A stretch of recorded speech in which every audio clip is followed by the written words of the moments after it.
तीन दोस्त पीयूष, विकास और अमित राजस्थान के एक छोटे से गांव झीतरी आए थे। वह लोग अपने बिजनेस के लिए उस गांव में फैक्ट्री डालना चाहते थे, क्योंकि उस गांव में ज़मीन और मज़दूर दोनों ही काफ़ी सस्ते थे।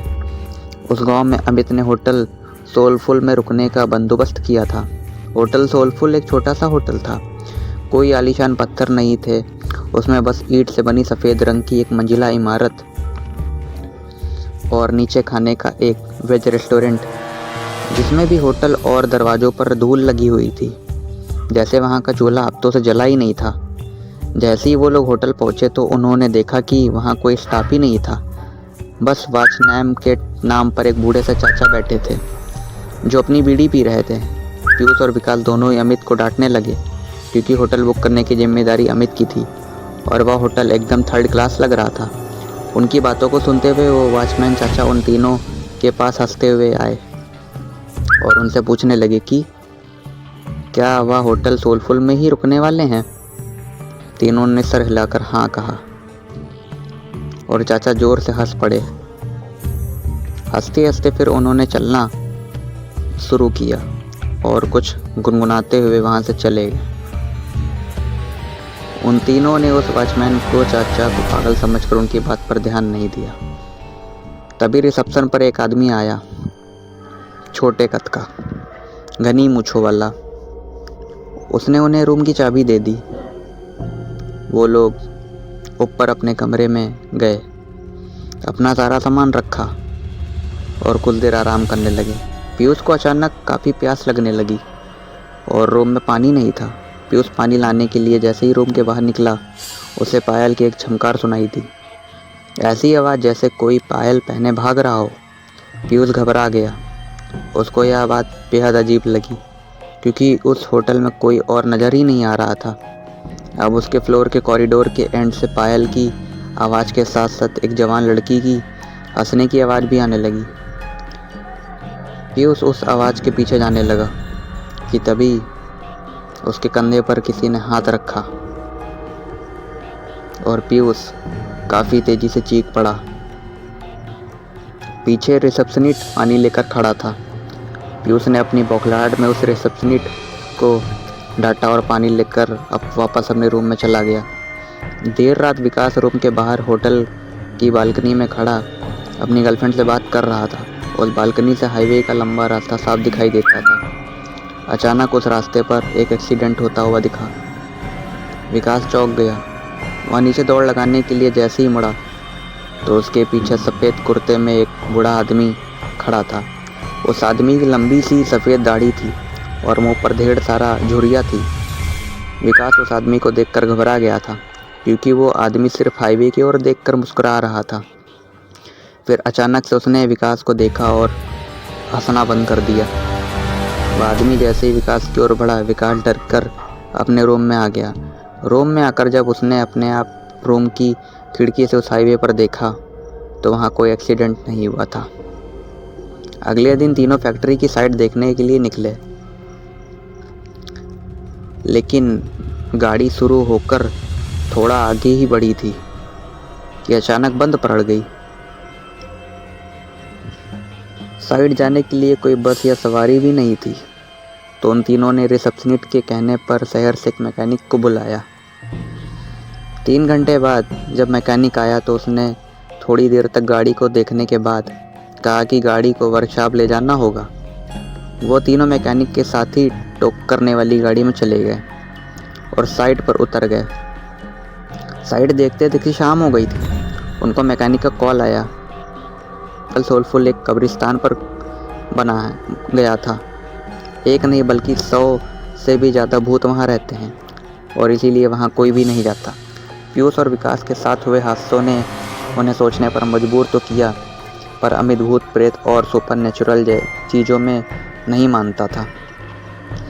उनसे यह बात रफा दफा कर दी और ट्रक ड्राइवर से कहा कि वो उन्हें होटल से थोड़ा ही दूर उतार दे। बहुत मनाने के बाद वह ट्रक वाला मान गया और वह तीनों जैसे तैसे होटल पहुँचे। देर रात हो चुकी थी और तीनों कमरे में आकर आराम कर रहे थे।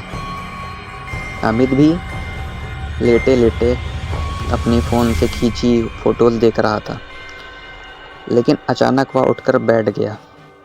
ऐसा लग रहा था जैसे उसके होश ही उड़ गए हों। उसकी तस्वीरों में उनके ही कमरे में कई सारे बच्चे दिखाई दे रहे थे। वो शायद जो उस होटल में बसे भूत थे। अमित के हाथ पांव ठंडे पड़ गए थे। उसने पीयूष और विकास को जब फ़ोटोज़ के बारे में बताया तो वो तीनों बहुत घबरा गए। वो उस होटल के रिसेप्शनिस्ट को ढूंढते हुए नीचे आए, लेकिन रिसेप्शनिस्ट का नामो निशानी नहीं था। वहाँ उन्हें वो बूढ़ा चाचा बैठे में मिले। उन्होंने यह सब बूढ़े चाचा को बताया तो उस बूढ़े चाचा ने हंसते हुए कहा कि जब वह होटल के अंदर आए थे तो 4 आत्माएं तो उनकी गाड़ी के ऊपर ही बैठी हुई थी। उन्होंने बताया कि होटल सोलफुल में पिछले 18 सालों से भूतों का छाया था। जब से यह होटल बना था तब से यहाँ के भूत होटल में आने वाले लोगों को जिंदा वापस नहीं आने देते थे। किसी के एक्सीडेंट करवा देते थे तो किसी को आत्महत्या करने पर मजबूर कर देते थे। फिर होटल की बालकनी की ओर इशारा करके उन्होंने बताया कि वहाँ देखो, सफ़ेद कुर्ते में एक आदमी खड़ा है। उस आदमी ने होटल बनाने से मना किया था क्योंकि यह जगह कब्रिस्तान की थी, लेकिन कुछ महीनों बाद होटल के सामने वाली रोड पर उसकी एक्सीडेंट से मौत हो गई थी। और आखिर में उस वॉचमैन ने उन तीनों को बताया कि उनकी गाड़ी ठीक नहीं होने वाली थी। वह गाड़ी अपने साथ कई साए ले गई थी।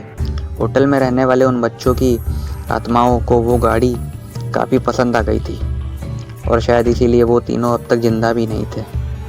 उस बूढ़े वॉचमैन ने उनसे अपनी जान बचाकर वहाँ से निकल जाने को कहा। यह सब बातें सुनकर उन तीनों के पसीने छूट गए। उन्होंने फैसला किया कि वो अभी के अभी होटल से निकल जाएंगे। वो तीनों अपना सामान लेकर निकल ही रहे थे कि तभी उन्हें रिसेप्शनिस्ट मिला।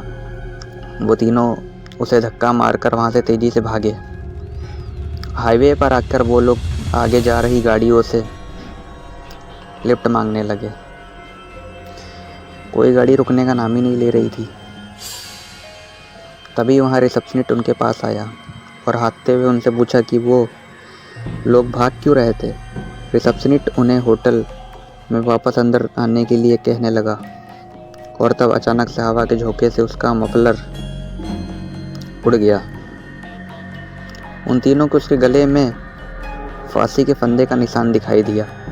उन तीनों के पैरों तले ज़मीन खिसक गई।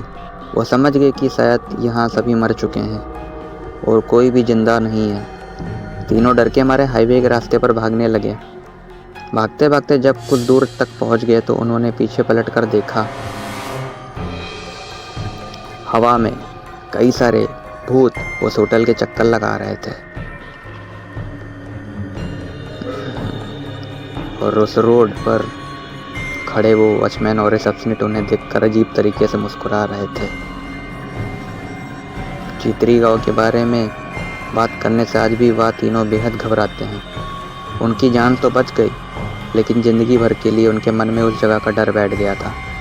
अगर आपको यह वीडियो अच्छी लगी हो तो हमारे डार्क मिस्टीरियस चैनल को सब्सक्राइब करना बिल्कुल मत भूलना। Bye bye, take care. Video अच्छी लगी हो तो हमारे डार्क मिस्टीरियस चैनल को सब्सक्राइब करना बिल्कुल मत भूलना। Bye bye, take care.